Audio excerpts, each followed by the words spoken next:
Good day everyone. So, nasa Moldex tayo. Metrogate San Jose.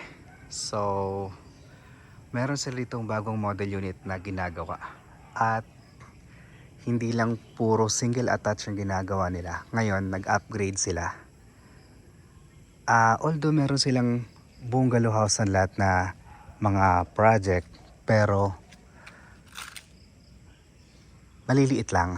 This time, gumawa sila ng model unit na bago. Bungalow ito. Ang lot area ay 120 square meter. So 2 bedrooms, 2 toilet and bath. Ito, Eloy's model unit, no. So ang lot area again ay 120. Ito yung facade ng bahay.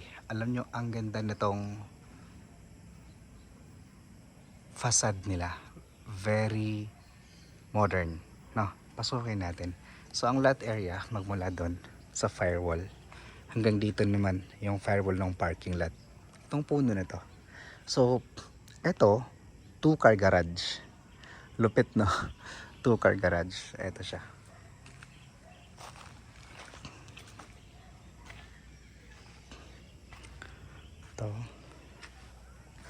Ito yung parking lot. Ito yung kanilang lanay service area. Ito siya. Oh, ang ganda. Tapos ito, open lang yung sa taas. Kaya na lang ang bahala maglagay siguro nito ng canopy. Tapos ito naman yung loob. Wow. Ang laki ng kanyang dining area. Okay, ito siya. Sobrang laki ng dining area niya. Tapos ito naman yung living area, o di ba? Wow, ang ganda. Tapos mataas yung ceiling. Tapos ito, ayan o, yung bintana at saka yung pintuan. Sobrang aliwalas niya.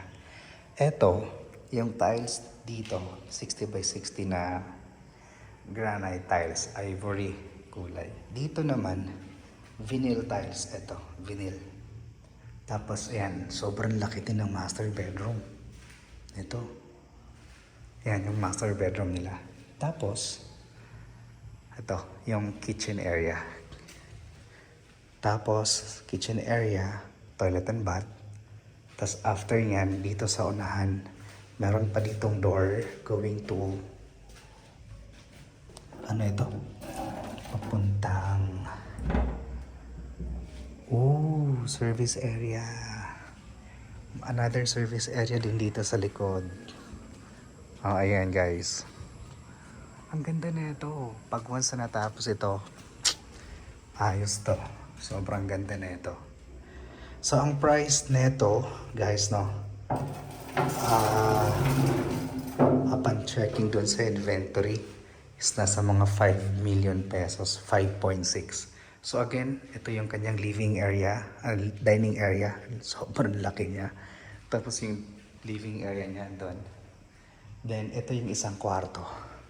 Hindi kayo tilipid sa kwarto dito. Grabe, ang lalaki. Ayan yung kwarto natin. Ayan siya. So dito ito sa barangay Sapang Palay proper, San Jose del Monte, Bulacan.